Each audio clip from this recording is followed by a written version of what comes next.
શ્રી ગણેશાય નમઃ. રાધે કૃષ્ણ મિત્રો, અમારી યુટ્યુબ ચેનલ વ્રત સાધનામાં હું તમારું હાર્દિક સ્વાગત કરું છું. મિત્રો, આપણે પવિત્ર શ્રાવણ માસમાં શ્રી શિવ મહાપુરાણ કથાનું રસપાન કરીએ. જો મિત્રો તમને મારા વિડીયો પસંદ આવતા હોય તો પ્લીઝ અમારી ચેનલને લાઇક, શેર, કમેન્ટ અને સબસ્ક્રાઈબ જરૂરથી કરજો, એટલે મારા નવા વિડીયોની માહિતી આપને મળતી રહે. ધન્યવાદ મિત્રો. જો તમે આગળના અધ્યાય ન સાંભળ્યા હોય તો એની લિંક તમને ડિસ્ક્રિપ્શનમાં મળી જશે. ઓમ નમઃ શિવાય. મિત્રો, આપણે રુદ્ર સંહિતાના સતીખંડનો પાઠ કરી રહ્યા છીએ. કામદેવ બ્રહ્માના વચનો સાંભળી પ્રસન્ન થયા. બ્રહ્માના ચરણોમાં પોતાની પત્ની સહિત પ્રણામ કર્યા. તેણે દક્ષ અને બ્રહ્માના માનસિક પુત્રોને પ્રણામ કરી પછી મહાદેવને સ્થાને ગયા. બ્રહ્મા કહેવા લાગ્યા કે અનુચરો સહિત કામદેવ શિવના સ્થાને ગયા. ત્યાં ભગવાન શિવ ધ્યાનમાં હતા. કામદેવની સાથે પત્ની રતિ હતી. મિત્ર વસંત હતો. વસંતે પોતાનો પ્રભાવ ફેલાવા લાગ્યો. પ્રાણીઓમાં કામમોહિત થવા લાગ્યા. કામદેવે રમણી રતિની સાથે વિભિન્ન પ્રકારની કામ ક્રીડાઓ કરવા માંડી, જેનાથી ભગવાન શિવ કામને મોહિત થાય. શિવજી તો એવા ને એવા બેઠા રહ્યા. તેમનામાં વિકાર ન પ્રવેશ્યો. લજ્જિત અને ઉદાસ બનેલો કામદેવ બ્રહ્માની પાસે પાસો ફર્યો. વિનયપૂર્વક કહેવા લાગ્યો કે હે બ્રહ્મા, ભગવાન સદાશિવને હું મારા પ્રભાવ નીચે લાવીને કામ મોહિત કરી શક્યો નથી. આ તો દુઃખ સાધ્ય કામ છે. તેના આ વચનોથી બ્રહ્માને અત્યંત વિષાદ થયો. ચિંતાતુર બની બ્રહ્મા વિચારવા લાગ્યા. તેઓ ઊંડા શ્વાસ લેતા હતા. તેમાંથી ભયંકર આકૃતિવાળા ગણો ઉત્પન્ન થયા. જન્મતાની સાથે જ ભીષણ કોલાહલ કરતા તે કહેવા લાગ્યા, મારો, કાપો. બ્રહ્માને પણ ભયભીત કરી દીધા. ત્યારે ત્યાં હાજર રહેલા કામદેવને તેમણે રોક્યા અને કહ્યું કે હે દેવ, આપે આ શું કર્યું અને આ ભયંકર વિકરાળ ગણોને આપે શા માટે ઉત્પન્ન કર્યા? તેમનું અહીંયા શું કામ છે? મારે આધીન તેઓને મૂકી દો. આ સાંભળીને બ્રહ્માએ તેમને કર્મોમાં નિયુક્ત કરી દીધા. મારો મારો કહેતા ઉત્પન્ન થયા, તેથી તેમનું નામ માર પડશે. બ્રહ્માએ કામદેવને કહ્યું કે કામદેવને આગળ તે કહેવા લાગ્યા, આ લોકો હંમેશા તમારે આધીન રહેશે. તમને સહાય કરવી તે જ તેમનું મુખ્ય કર્તવ્ય રહેશે. જ્ઞાનીઓના માર્ગમાં અડચણ ઊભી કરશે. રતિ અને કામદેવ રાજી થયા. બ્રહ્માએ પુનઃ શિવજીને કામાસક્ત કરવા મોકલ્યા. કામે કહ્યું કે હે ભગવાન, હું આપની આજ્ઞા પ્રમાણે ત્યાં જરૂર જઈશ. મને લાગે છે કે મારા શરીરને તે ભસ્મ નહીં કરે. આમ કહીને કામદેવ પોતાના મિત્ર વસંત તથા મારગણોની સાથે રતિને લઈને તે શિવજીની પાસે પહોંચ્યો અને તેમને મોહિત કરવાને માટે અનેક પ્રયાસો કરવા લાગ્યા, પરંતુ બધું જ શૂન્ય. ભગવાન શિવ મોહિત ન થયા. અંતમાં નિરાશ થયેલો કામદેવ ફરીથી બ્રહ્માની પાસે ફર્યો. ઉદાસ થઈને કહેવા લાગ્યો કે હે ભગવાન, શિવજીને મોહાંત કેમ કરી શકાય? આપ કોઈ ઉપાય કરો. બ્રહ્માએ કહ્યું કે હે ઋષિ, નિષ્ફળ થયેલા કામદેવને જોઈને શિવજીને મોહિત કરવાનું બ્રહ્માનું અભિમાન ચૂર્ણ થઈ ગયું. પરંતુ શિવજી સ્ત્રીનું ગ્રહણ કરે તો ઠીક. તે પ્રમાણેનો મનઃ સંકલ્પ તેમજ રહ્યો. આ વિચારથી બ્રહ્માએ વિષ્ણુનું સ્મરણ કર્યું. ભક્તવત્સલ શ્રી હરિ પ્રગટ થયા. બ્રહ્માની પ્રાર્થના અને વંદના પછી પ્રસન્ન થઈને તે કહેવા લાગ્યા, પ્રિયવર, કહો આપ શું ઈચ્છા રાખો છો? બ્રહ્માજીએ કહ્યું કે ભગવાન, મેં કામદેવને અને રતિ, વસંત અને મારગણોની સાથે રુદ્રકામ વિમોહિત કરવાની ઈચ્છાથી મોકલ્યા હતા, પરંતુ સર્વ વ્યર્થ થયું. બ્રહ્માજીએ કહ્યું, સૃષ્ટિના પ્રારંભમાં મારા શરીરમાંથી ધર્મ, કામ, દક્ષ વગેરે પુત્ર અને વાણીથી પુત્રી ઉત્પન્ન થઈ. તે સુંદર કન્યા હતી. માયામાં મોહિત બનેલો હું વિહ્વળ બન્યો. આ જ સમયે આવીને સદાશિવે આચાર ભ્રષ્ટ મને ધિક્કારવા માંડ્યો. મારી આ પ્રકારની ભત્સરના સાંભળીને મને ઘણું દુઃખ થયું. આજે પણ તે માટે આત્મગ્લાનિનો અનુભવ કરું છું. હે મધુસૂદન, હવે શિવજી કોઈ પણ પ્રકારે સ્ત્રી ગ્રહણ કરે તો તે દુઃખ મટે. બ્રહ્મા નારદને કહેવા લાગ્યા કે હે મુનિ શ્રેષ્ઠ નારદજી, મારી આ વાતો સાંભળીને વિષ્ણુએ કહ્યું કે આપ જગતના કરતા પરજ્ઞાની થઈને આવા પ્રકારની મૂઢતા કેમ કરી રહો છો? સદાશિવ પ્રત્યે આ પ્રકારની ઈર્ષા અયોગ્ય છે. શિવજી લગ્ન કરે તેવી જો ઈચ્છા રાખતા હો તો પાર્વતીનું ધ્યાન કરો, તેને પ્રસન્ન કરો, ત્યારે તમારી બધી ઈચ્છા પૂરી થશે. સર્વગુણ સંપન્ન પાર્વતી અવતાર લઈને કોઈ કન્યા રૂપે જન્મ લેશે અને શિવજીની અર્ધાંગિની બનશે. તે માટે પ્રજાપતિ દક્ષને આજ્ઞા આપો કે તે તપ કરે. તેના તપથી પ્રસન્ન પાર્વતી તેમને ત્યાં જન્મ લેશે, તેમની કન્યા બનશે. જગત જનની પાર્વતી જ બ્રહ્માની સરસ્વતી, વિષ્ણુની લક્ષ્મી અને મહેશની પત્ની પાર્વતી રૂપે છે. હે બ્રહ્મા, હવે તમે તમારા ઉદ્દેશને સિદ્ધ કરવા માટે તપ કરો. દેવર્ષિ નારદે પૂછ્યું કે હે બ્રહ્મા, ભગવાન વિષ્ણુના ગયા પછી તમે શું કર્યું? હું શિવપ્રિયા ઉમાની આરાધના કરવા લાગ્યો. બ્રહ્માએ ઉત્તર વાળ્યો. વળી એ આગળ કહેવા લાગ્યા કે મારી પ્રાર્થનાને લીધે યોગમાયા દેવી ચામુંડા પ્રગટ થયા. તેમના દિવ્ય રૂપનું મને દર્શન થયું. 4 ભુજાઓથી યુક્ત, સિંહ પર બિરાજમાન, તેજથી દીપ્તા લલાટવાળા અને અદ્ભુત કાંતિથી તે યુક્ત હતા. મેં અનેક પ્રહરે વંદના કરતા કહ્યું કે હે દેવી, આપ જ સનાતન રૂપ શક્તિ રૂપ છો. પોતાની માયાથી જગતને મોહિત કરો છો. જગત સંચાલન આપ જ છો. મારી સ્તુતિથી પ્રસન્ન થયેલા દુર્ગા કહેવા લાગ્યા કે હે બ્રહ્મા, આપે મને કેમ યાદ કરી? દેવીની આજ્ઞા લઈને બ્રહ્માએ કહ્યું કે શિવજીએ સ્ત્રીને કારણે મારી નિંદા કરી છે, તેથી હું પણ ઈચ્છું છું કે તેઓ સ્ત્રીનો પરિગ્રહ કરે. તેઓ તો હંમેશા સમાધિમાં જ રહે છે. આપ જઈને તેમને મોહિત કરો. ક્ષીરસાગરના ઉત્તર કિનારે પ્રજાપતિ દક્ષ તપચર્યા કરે છે. આપને માટે જ તેણે આ તપચર્યાનો આરંભ કર્યો છે. દિવ્ય રૂપ ધારણ કરી દક્ષની કન્યા રૂપે આપ જન્મ લો અને ભગવાન શંકરની આપ અર્ધાંગિની બનો, તેવી મારી પ્રાર્થના છે. બ્રહ્મા અટક્યા. દેવી ચિંતામાં પડી ગયા. તેમણે બ્રહ્માને ઉદ્દેશીને કહ્યું કે હે બ્રહ્મા, આપ અજ્ઞાન લોકો જેવી વાત કેમ કહો છો? ભગવાન સદાશિવને મોહિત કરવાનો આપનો વિચાર આપના માટે કલ્યાણકારી નહીં હોય. અવિકારી શિવને મોહિત કરવાથી શું? હું તો તેના ચરણની દાસી છું. તે તો માયાના સ્વામી છે. તે માયાના વશમાં કેમ થશે? દેવીએ વિચાર કર્યો કે જો હું વરદાન ન આપું તો પરંપરાનો નાશ થાય. તેથી તેવો ઉપાય કરવો જોઈએ કે જેનાથી કોઈ અનિષ્ટ ન થાય.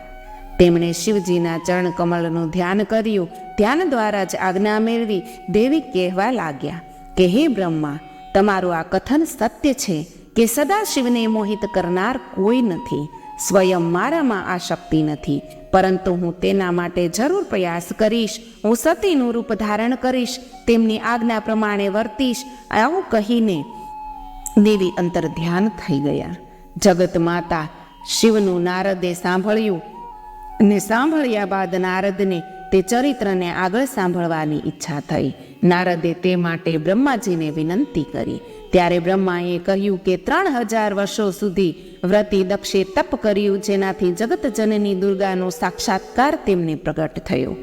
પ્રગટ અને પ્રચન્ન સ્થિતે શિવાએ વરદાન માંગવા દક્ષને કહ્યું. પ્રજાપતિ દક્ષે કહ્યું, મેં તો બ્રહ્માના કાર્ય માટે આપનું સ્મરણ કર્યું હતું. ભગવાન શંકર રુદ્ર નામથી બ્રહ્માના પુત્ર રૂપે અવતર્યા. પોતાનો અવતાર હજી થયો નથી. આપ તેને મોહિત કરો, જેનાથી તે આપને પોતાની સહધર્મચારિણી તરીકે ગ્રહણ કરી શકે. પ્રજાપતિની મનોકામનાને જાણીને દેવી શિવાએ વરદાન આપ્યું. પોતે તેમની કન્યા રૂપે જન્મી ભગવાન શિવને કઠિન તપચર્યા દ્વારા પ્રાપ્ત કરશે. આમ કહીને દેવી અંતર્ધ્યાન થઈ ગયા. આ વરદાનને પ્રાપ્ત કરીને પ્રજાપતિને અત્યંત પ્રસન્નતા થઈ અને તે ઘેર આવીને પોતાના મનોકામનાની સિદ્ધિની રાહ જોવા લાગ્યો. બ્રહ્માએ કહ્યું કે પ્રજાપતિએ વિવિધ પ્રકારના માનસે સૃષ્ટિનો વિસ્તાર થતો ન હતો. બ્રહ્માએ તેમને ઉપાય બતાવતા કહ્યું, તમે મૈથુન ધર્મનો આશ્રય કરો. તે વાતનો પ્રજાપતિએ સ્વીકાર કર્યો. તેનાથી 10,000 પુત્રો જન્મ્યા. તેમણે પંચજન્યની કન્યા સાથે વિવાહ કર્યો. પ્રજાપતિએ તેમને આજ્ઞા કરી કે સૃષ્ટિનો વિસ્તાર કરો. સૃષ્ટિની ચિંતામાં તે પુત્રો પૂર્વ દિશામાં સમુદ્ર સંગમ ઉપર તપ કરવાને માટે ગયા. પરંતુ હે નારદજી, તમારા કહેવાથી તેઓ પ્રવૃત્તિ માર્ગમાંથી પાછા ફરીને નિવૃત્ત માર્ગમાં આશ્રય થયા. પછી દક્ષે પંચજન્યની કન્યામાં 1000 પુત્ર ઉત્પન્ન કર્યા, પરંતુ તે પણ પોતાના ભાઈઓને માર્ગે અનુસર્યા દક્ષ પોતાના પુત્રોને વિરક્ત બનતા જોઈને દુઃખી થયા. ક્રોધના આવેશમાં આવીને તેમણે તમારી ખૂબ નિંદા કરી અને તમને શાપ આપતા તેમણે કહ્યું કે મારા પુત્રોને તમે જ મહેકાવ્યા છે, જાઓ તમારો પગ પૃથ્વી પર ક્યારેય સ્થિર નહીં રહે. મુનિવર, આપ નિર્બળ સાધુ સ્વભાવવાળા બ્રહ્મજ્ઞાની છો, તેથી પ્રજાપતિના આ શાપને આપે અંગીકાર કરી લીધો. બ્રહ્માજીએ કહ્યું કે હે મુનિશ્રેષ્ઠ, ત્યાર પછી મેં મારા પુત્ર દક્ષની પાસે જઈ તેમને સમજાવીને તેના ક્ષોભ અને તમારા પ્રત્યેના ક્રોધનો શાંત કર્યો છે. પ્રજાપતિ દક્ષે પોતાની સ્ત્રીથી 60 કન્યાઓ ઉત્પન્ન કરી તેમના વિવાહ પ્રસંગ કર્યા. 10 કન્યાઓ ધર્મને આપી, 13 કશ્યપની સાથે પરણાવી, 27ના લગ્ન અત્રિ મુનિની સાથે કર્યા. પુતાંગી રસ તથા કૃષાશ્રવે 2 કન્યાઓ આપી, બાકીની કન્યાઓ ગરુડને સૃષ્ટિ કરવાને માટે આપી. આ કન્યાઓની પ્રજાથી સમગ્ર વિશ્વ ભરાઈ ગયું. ત્યાર પછી સુતાની ઉત્પત્તિને માટે દક્ષે ગદગદિત કંઠે જગદંબાને પ્રાર્થના કરી. પ્રસન્ન થયેલા જગદંબાએ પોતાની પ્રતિજ્ઞાને પૂર્ણ કરવા માટે વીરિણીમાં અવતાર ધારણ કરવાનું વિચાર્યું. વીરિણીએ પ્રસન્ન કાળમાં ઉત્તમ તેજને ધારણ કર્યું. તેમની વિધિ પ્રમાણે પુંસમાનવાદી ક્રિયા કરી બ્રાહ્મણોને દાન આપ્યા. હે નારદ, 9 માસ પૂર્ણ થયા. 10મા માસે અવલૌકિક તેજને ધારણ કરતા શિવા યોગ્ય મુહૂર્ત ગ્રહ તથા ચંદ્ર તારાના સમયે માતા સમક્ષ પ્રકટ થયા. વીરિણીમાં ઉત્પન્ન થયેલા જગદંબિકાને જોઈને દક્ષ ભક્તિપૂર્વક નમન કરતા સ્તુતિ કરવા લાગ્યા. તે કહેવા લાગ્યા કે હે જગત જનની, હે સનાતની શિવા, આપને નમસ્કાર. સત્યમાં સત્ય રૂપને ધારણ કરનાર આપ છો. હે શિવા, વેદના જ્ઞાતાઓ આપનું વર્ણન કરે છે. સંસારના હિત કરતા આપને નમસ્કાર. હે દેવી, જેઓ આપને વિદ્યા અને અવિદ્યા રૂપે તથા સર્વ કરતા પર રૂપે ચિંતનવન કરે છે, તેના હાથમાં ભુક્તિ અને મુક્તિ સર્વદા રહેલી છે. દેવી બોલ્યા કે હે પ્રજાપતિ, તમે પુત્રી માટે પ્રથમ મારી આરાધના કરી છે. તમારું ઈચ્છિત હવે પૂરું થયું. હવે તમે તપને ધારણ કરો. ત્યાર પછી દેવીએ શિશુભાવ ધારણ કર્યો. માતાની પાસે રડવા લાગ્યા. દેવીને પુત્રના રૂપમાં જોઈને માતા પ્રસન્ન થઈ. નગરમાં આનંદ થયો. સગળે સ્થળે જય જય શબ્દ ઉચ્ચારવા લાગ્યા. ત્યાં ગાન થતા વાદન તથા મહાન ઉત્સવ થયો. બ્રાહ્મણોનો વેદોચ્ચાર કરવા લાગ્યા. સંપૂર્ણ ગુણયુક્ત હોવાથી પ્રશંસનીય તેવા તે કન્યાનો હરિ વગેરેની આજ્ઞાથી દક્ષે તેમનું નામ ઉમા રાખ્યું. માતા વીરિણીએ વિધિપૂર્વક સંસ્કારો કર્યા. જેમ ચંદ્રમાની સર્વકળા મનોહર હોય છે, તેમ સર્વ ગુણોએ તેમાં આવીને વાસ કર્યો. શુક્લ પક્ષના ચંદ્રની જેમ તે મોટા થવા લાગ્યા. જ્યારે જ્યારે શિવા બાળકને ઉચિત ગીતો ગાતા, ત્યારે કામનું શાસન કરનાર શિવનું તે સ્મરણ કરતા. સર્વે બાળકોના ગુણો વટાવી જતા તે ગૃહ કાર્યમાં નિપુણ થયા હતા. ભગવતી માતા વારંવાર પિતાને પોતાના ગુણોથી પ્રસન્ન કરવા લાગ્યા. બ્રહ્મા ઋષિ શ્રેષ્ઠ નારદને કહેવા લાગ્યા કે સતી સૌંદર્ય અને દિવ્ય ગુણોથી વિભૂષિત થઈ શોભતા હતા. તે યુવાવસ્થાને પ્રાપ્ત થયા. તે સમયે પિતા દક્ષ પ્રજાપતિ તેમના વિવાહની ચિંતા કરવા લાગ્યા.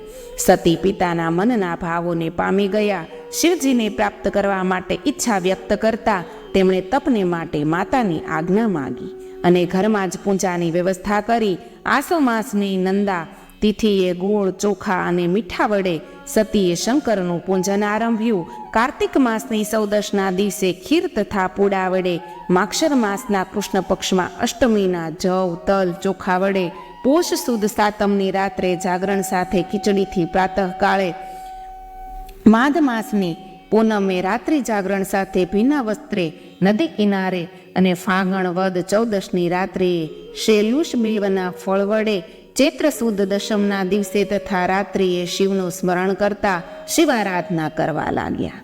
તે જ રીતે વૈશાખ સુદ ત્રીજના દિવસે નવા તલ, જવ તથા ચોખાથી, જેઠ માસની પૂનમના દિવસે વસ્ત્ર તથા માલતીના ફૂલ વડે, અષાઢ સુદ 14ના દિવસે કાળા વસ્ત્ર અથવા કસ્તુરી તથા માલતીના ફૂલથી અને શ્રવણ સુદ આઠમની 14 સુધી યજ્ઞોપવિત તથા વસ્ત્રો વડે, ભાદરવા વદ 13 તથા 14 તથા અનેક પ્રકારના પુષ્પો તથા ફૂલ વડે માત્ર જળ પીને શિવર્ચન કર્યું. સર્વમાસના સર્વ દિવસો પૂજનમાં જ તે વિતાવવા લાગી.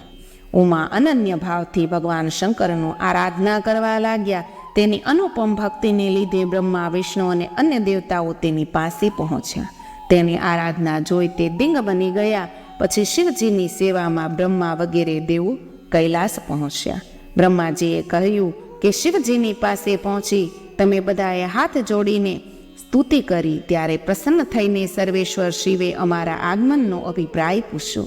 વિનયપૂર્વક જવાબ આપતા અમે કહ્યું કે હે ભગવાન, અમે સર્વ આપની કૃપાની આકાંક્ષા છીએ. આપ સૃષ્ટિ અને જગતના ઈશ્વર છો. આપ આ પ્રમાણે વિરક્ત બની જશો તો પણ આ સંસાર વ્યાપારની સૃષ્ટિ, પાલન અને સંહારની સ્થિતિથી શું થશે? અમે બંને સપત્નીક છીએ, તેથી જગતના હિતને માટે આપ પણ પત્નીનો સ્વીકાર કરો તો કેવું? આપના શબ્દોનું સ્મરણ કરો. આપે કહ્યું હતું કે જ્યારે હું રુદ્ર રૂપે અવિભૂત થઈશ ત્યારે પત્નીનું ગ્રહણ કરીશ અને સંસારનું કાર્ય કરીશ. અસ્તુ, આપ આપની પ્રતિજ્ઞા પૂર્ણ કરો. તમારા સિવાય અમે કેવી રીતે કાર્ય કરી શકીએ? ભગવાન શિવે પ્રસન્ન ભાવે કહ્યું, તમે બંને મને અત્યંત પ્રિય છો. તમારું કહ્યું હું માનીશ. પરંતુ હે પ્રિયવર, હું યોગી અને તપસ્વી છું. મારે સ્ત્રીથી શું? લગ્ન કરવું મને યોગ્ય લાગતું નથી. વિવાહ તો બંધન છે. અજ્ઞાની લોકો કામેચ્છાવાળા હોય છે. યોગી નિષ્કામ અને વિરક્ત હોય છે. જો લોક કલ્યાણની ઈચ્છાથી તમે કહેતા હો તો હું સ્ત્રી ગ્રહણ કરીશ, કારણ કે જગતનું કલ્યાણ થાય તેવી મારી ઈચ્છા હોય છે. આપે તો યોગીની પાસે જાઓ અને તે હંમેશા મને અનુસરે તે પ્રમાણે કહો. મારા વચનો ઉપર તે વિશ્વાસ રાખે. જ્યારે હું યોગમાં યુક્ત થાવ ત્યારે તે યોગીની થાય, અને જ્યારે હું કામયુક્ત થાવ ત્યારે તે કામિની થાય. હે બ્રહ્મા, તમે વિષ્ણુ અને હું બ્રહ્મરૂપી શિવના અંશરૂપ છીએ, તેથી શિવનું ચિંતન કરવું યોગ્ય છે. હે કમલાસન, આવી સ્ત્રીની સાથે હું કોઈ પણ રીતની ચિંતા વિના લગ્ન કરીશ, માટે મને અનુકૂળ તેવી સ્ત્રીનું ચિંતન કરો. જો તો મારા વચનો ઉપર વિશ્વાસ નહીં રાખે તો હું તરત તેનો ત્યાગ કરીશ. શિવે કહ્યું. બ્રહ્મા અને વિષ્ણુ બોલ્યા કે હે ઈશ્વર, હું આપને જણાવું કે કાર્યના સાધનને ઉત્પન્ન કરનારી ઉમા દક્ષ પ્રજાપતિની કન્યા રૂપે ઉત્પન્ન થઈ છે. પહેલા તેણે જ સરસ્વતી અને લક્ષ્મી એવા બે રૂપ ધારણ કર્યા હતા. હે દેવેશ, દઢ વ્રતને ધારણ કરીને આપની માટે તપ કરે છે. કૃપા કરીને તેને વરદાન આપવા ચાલો. આપ ત્રણેય લોકના હિતકારીને મંગલદાયી બનો. સર્વના જવરો નાથ પામો. ભક્તવત્સલ શિવે તથાસ્તુ કહી પ્રત્યુત્તર વાળ્યો. શિવની આજ્ઞાથી પ્રસન્ન થયેલા તેઓ પોતપોતાના સ્થાન તરફ ચાલવા લાગ્યા. બ્રહ્મા કહેવા લાગ્યા કે સતી આસો સુધી આઠમને દિવસે ભક્તિપૂર્વક મહાદેવનું પૂજન કરતા હતા. નવમીના દિવસે જ્યારે તે શિવના ધ્યાનમાં હતા ત્યારે તેમની સમક્ષ શિવ પ્રકટ થયા. તેઓ કહેવા લાગ્યા કે હે દક્ષપુત્રી, તમારા આ વ્રતને જોઈને હું તમારા પર પ્રસન્ન થયો છું. જે કાંઈ તમારી ઈચ્છા હોય તે માગી લો, હું તે આપવા તૈયાર છું. જગતપતિ શિવ તેના ચિત્તના ભાવોને જાણતા હતા. પાર્વતી અત્યંત લજ્જાવાળા થઈ ગયા. તે કંઈ બોલી ન શક્યા. શિવના વચનને સાંભળીને તેઓ પ્રેમમાં આસક્ત થઈ ગયા. શંકર આ જોઈને તેમના ઉપર પ્રસન્ન થયા. સતીની ભક્તિથી વશ થઈ મહાદેવ તમે વરદાન માગો એમ વારંવાર કહેવા લાગ્યા. પછી લજ્જાને ધારણ કરતા સતી શિવને કહેવા લાગ્યા કે આપની ઈચ્છાથી પ્રમાણેનો વરદાન આપ મને આપો. ભક્તવત્સલ ભગવાન શિવે પાર્વતીને કહ્યું, તમે અમારા વામાંગી થાઓ. આ રીતના શિવના વચનને સાંભળીને તે કઈ મનમાં ઈચ્છા હતી તે મેળવી અત્યંત પ્રસન્ન થઈ સતી મૌન રહ્યા. ત્યાર પછી શિવની સામે ઊભા રહી તેઓ મંદ મંદ હસવા લાગ્યા. કામના પૂર્ણ દ્રષ્ટિથી તે શિવજીને દેખતા હતા. શિવજીમાં પણ કામ અને ભાવ, શૃંગારિક ભાવ જાગૃત થયો. શિવ અને શિવાની અપૂર્વ આનંદની સ્થિતિ થઈ. વાતાવરણમાં સમૂહ વ્યાપ્ત થઈ ગયો. બંને પ્રેમ વિભોર થઈ ગયા. શિવાની ચેતના જાગૃત થઈ. તેમણે વિનયપૂર્વક કહ્યું કે હે સ્વામી, આપ મારા પિતા સમક્ષ વિધિવત વિવાહથી મારું પાણી ગ્રહણ કરો. શંકરે પ્રેમપૂર્ણ દ્રષ્ટિથી કહ્યું, તથાસ્તુ. આ પ્રમાણે તે કહીને શંકર પોતાના સ્થાને હિમાલય ગયા. તેમણે બ્રહ્માજીનું સ્મરણ કર્યું. તેમણે કહ્યું, કે દક્ષની પાસે જઈને તે કન્યાનું દાન કર, તે માટે આજ્ઞા આપો. શિવજીની આજ્ઞા પ્રાપ્ત કરી બ્રહ્માજી પોતાના પુત્ર દક્ષને ત્યાં પહોંચ્યા. વરદાન પ્રાપ્તિના સમાચાર મેળવી સતીના માતા પિતા અમિત આનંદથી ઉત્સવ મનાવી રહ્યા હતા. દક્ષે યોગ્ય સ્તુતિઓ કરી પછી બ્રહ્માએ સતીને શિવની સેવામાં યોજવા માટે કહ્યું કે દક્ષ પણ અત્યંત પ્રસન્ન થયા. તેમણે કહ્યું એ જ પ્રમાણે થશે. ત્યારે બ્રહ્માજી કૈલાસ પર્વત પર શિવજીની પાસે ગયા. દેવર્ષિ નારદે કહ્યું કે હે પિતા, આપની શિવજીની સાથે શું વાતચીત થઈ? તેમણે શું કહ્યું? બ્રહ્માજીએ કહ્યું કે હે નારદ, હું તેમની પાસે દક્ષના સમાચાર લઈને પહોંચ્યો. તે સાધારણ માણસોની જેમ સ્વાભાવિક રીતે જ સતી અને દક્ષના સમાચાર પૂછવા લાગ્યા. મેં તેમને વિશ્વાસ આપતા કહ્યું કે શ્રદ્ધેય શ્રેષ્ઠ, જરૂર આપનું કાર્ય સિદ્ધ થશે. દક્ષે પહેલાં જ પોતાની કન્યાનું દાન કરવાનો નિશ્ચય કરી લીધો છે. કોઈ શુભ મુહૂર્તનો નિશ્ચય કરી આપ દક્ષ સદને પહોંચી સતીનો સ્વીકાર કરો. શિવજીએ કહ્યું, તમારી અને નારદની સાથે હું દક્ષ નિવાસે જઈશ. આ શુભ અવસર ઉપર આપ આપના પુત્રોને પણ આમંત્રણ આપો.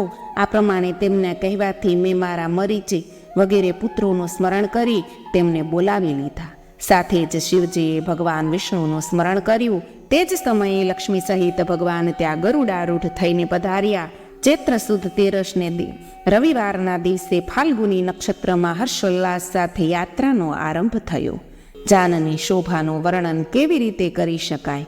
સર્વેશ્વર શિવ નંદી ઉપર આરૂઢ હતા. તેમની શોભાનું શું કહેવું? સમગ્ર શોભા અનુપમ હતી.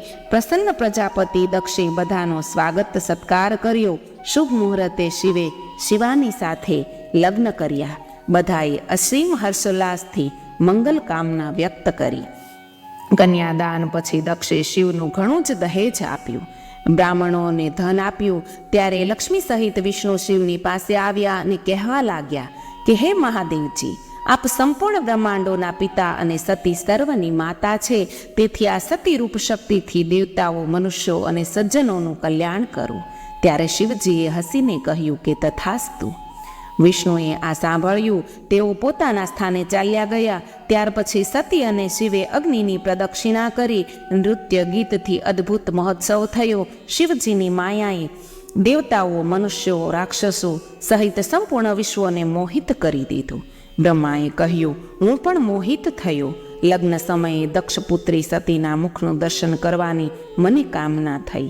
સતી પાર્વતીએ લજ્જાથી પોતાનું મુખ ઢાંકી દીધું. હું તેના મુખનું દર્શન કરી શક્યો નહીં. કામાતુર મને ઉપાય સૂઝ્યો. અગ્નિકુંડમાં ભેજવાળું ઈંધન નાખ્યું. ઘીની આહુતિ આપી. ધુમાડો ઘેરાવા લાગ્યો. પ્રકાશ રૂંધાયો. પછી મેં સતીના મુખ ઉપરથી વસ્ત્ર હટાવ્યું અને તેના મુખનું દર્શન કર્યું. મારી ઇન્દ્રિયોમાં વિકાર ઉત્પન્ન થયો. બ્રહ્મા આગળ કહેવા લાગ્યા, બરફના જેવા મારા વીર્યના 4 બુંદો પૃથ્વી ઉપર પડ્યા. હું સંકિત થઈ ઉઠ્યો. તેને છુપાવવા લાગ્યો. શિવજીએ પોતાના દિવ્ય નેત્રોથી માર્યું વીર્યપતન દેખી લીધું. ક્રોધે ભરાયેલા તેમણે મને કહ્યું કે હે પરમાત્મા, તે આ નિંદનીય કામ કર્યું. વિવાહ સમયે મારી સ્ત્રીનું મુખ જોયું. એમ કહેતા શિવજીએ બ્રહ્માને મારવા માટે ત્રિશૂલ ઉપાડ્યું. મરીચી વગેરે બ્રહ્માના પુત્રો હાહાકાર કરી ઉઠ્યા. ભયભીત દેવતાઓ શંકરની સ્તુતિ કરવા લાગ્યા. દક્ષ સામે ગયા. તેમણે હાથ જોડી શિવને રોક્યા. શિવજીએ કહ્યું કે વિષ્ણુના વચનને અનુસરી બ્રહ્માને મારીને હું મારી પ્રતિજ્ઞા સત્ય કરીશ. કારણ કે વિષ્ણુએ કહ્યું હતું કે જે કોઈ કામની અભિલાષાથી જુએ તેને મારજો. બ્રહ્માએ શા માટે તેમ જોયું? આથી અપરાધી બ્રહ્માને હું મારીશ. શિવના આ વચનો સાંભળી દેવો કાંપવા લાગ્યા. ચારે બાજુએ હાહાકાર તથા ઉદાસીનતા છવાઈ ગઈ. વિષ્ણુએ શિવની સ્તુતિ કરવા માંડી અને કહેવા લાગ્યા કે આપની આજ્ઞાથી 3 દેવો સૃષ્ટિનું કાર્ય કરીએ છીએ. એને માર્યા પછી આ સૃષ્ટિનું કાર્ય કોણ કરશે? શિવે જવાબ વાળતા કહ્યું કે હે રમાપતિ, હે મારા પ્રાણપ્રિય વિષ્ણુ, આને મારવાથી આપ વારો નહીં, કારણ કે એ દુષ્ટ છે. પાપી એવા બ્રહ્માને હું હણીશ. હું પોતે જ પ્રજાને બનાવીશ. મારા તેજથી હું કોઈ બીજાને સૃષ્ટિ ઉત્પન્ન કરીશ. ઉત્પત્તિ કરવાવાળા મને રોકશો નહીં. વિષ્ણુ હસતા હસતા કહેવા લાગ્યા કે હે શંકર, અમે 3 દેવતાઓ આપનું જ સ્વરૂપ છીએ. બ્રહ્મા કે હું આપથી જુદા નથી. આપ પણ અમારાથી જુદા નથી. હે સર્વજ્ઞ, આપ બધું જાણો જ છો. આપ શિવ જ અનંત અને સર્વરૂપ છો. વિષ્ણુના આ વચનો સાંભળીને તેમના કહેવાથી શિવજીએ બ્રહ્માને ન અણ્યા. પછી મહાદેવ પ્રસન્ન થયા. બ્રહ્મા કહેવા લાગ્યા કે હે નારદ, જ્યારે શિવજીએ મારો વધ ન કર્યો તેથી સર્વ દેવતા પ્રસન્ન થયા. જયનાદ કરતા તેમણે ભગવાન શંકરની સ્તુતિ કરી. અનેક સ્ત્રોતો વડે મેં પણ તેમની પ્રાર્થના કરી. તે સમયે સર્વની સમક્ષ તેમણે મને કહ્યું કે હે બ્રહ્મા, હવે તમે નિર્ભય થાઓ. મારી આજ્ઞાથી તમારા મસ્તકનો સ્પર્શ કરો. મેં શિર સાંવંત પ્રણામ કર્યા. શિવજી મારા મસ્તકે બિરાજ્યા. મેં મારા શિરનો સ્પર્શ કર્યો ત્યાં સુધી વૃષભધ્વજ મારા મસ્તકે બિરાજ્યા. હું લજ્જિત બની ગયો. પછી તો શિવજીની સ્તુતિ કરી, ક્ષમા યાચના કરી અને આ પાપની શુદ્ધિનો ઉપાય પૂછ્યો. શિવજીએ કહ્યું કે બસ હવે જે મેં તમારું રૂપ બતાવ્યું છે તે રૂપથી તમે મારી આરાધના અને તપ કરો. પૃથ્વી ઉપર રુદ્રશિર નામથી તમારી પ્રસિદ્ધિ થશે. વળી તે સર્વ કાર્યના સાધનો રૂપ બ્રાહ્મણમાં તેજસ્વી થશે. તમે વીર્યના પાતથી મનુષ્ય કૃત્ય કર્યું છે, માટે પૃથ્વી ઉપર મનુષ્ય થઈ વિચરો. જે લોકો તમને આ રૂપમાં જોશે તે કહેશે કે શિવ બ્રહ્માના મસ્તકે બેઠા છે, અને તમે કરેલા કૌતુકને યાદ કરી પર સ્ત્રી ગમન નહીં કરે. તેનાથી તમારા પાપોની શુદ્ધિ થશે. અને જે પૃથ્વી પર તમારા વીર્યના 4 બુંદ પડ્યા છે તેમાંથી આકાશમાં પ્રલય કરનારા 4 વાદળો સવર્ત, આવર્તક, પુષ્કર અને દ્રોણ ઉત્પન્ન થશે. જોત જોતામાં તે મેઘ થઈ ગયા. ત્યારે ભગવાન શંકર અને દેવસતી શાંત થયા. પછી શંકરની આજ્ઞાથી મેં તેમનો વિવાહ પરિપૂર્ણ કરાવ્યો. દેવતાઓએ સતી અને શંકર ઉપર ફૂલોની વર્ષા કરી. પછી ભગવાન શંકરે હાથ જોડી દક્ષની પાસેથી સતી સાથે વિદાય માગી. દક્ષે ઘણા ઉત્સાહથી પોતાની પુત્રી સતી સાથે શંકરને વિદાય કર્યા. નારદજીએ બ્રહ્માને કહ્યું કે હે પિતાજી, તમે શિવ સતીનું જે ચરિત્ર કહ્યું એમાં શિવજીના વિવાહને સારી રીતે સાંભળ્યો. હવે તેની આગળ શિવજીનું જે મંગલદાયક ચરિત્ર છે તેને પણ સંભળાવો. બ્રહ્માજીએ કહ્યું, સતી શિવજીના કૈલાસે પહોંચ્યા. ત્યાં રહેલા સર્વ ગણોને દૂર જોઈને રહેવાની આજ્ઞા આપી. શંકરે પણ ગણોને કહ્યું કે જાઓ, પરંતુ હું જ્યારે સ્મરણ કરું ત્યારે તરત પાછા આવજો. નંદી વગેરે ગણ પોતાના સ્થાને ચાલ્યા ગયા. ત્યારે એકાંત પ્રાપ્ત કરી શિવજી સતીની સાથે રમણ કરવા લાગ્યા.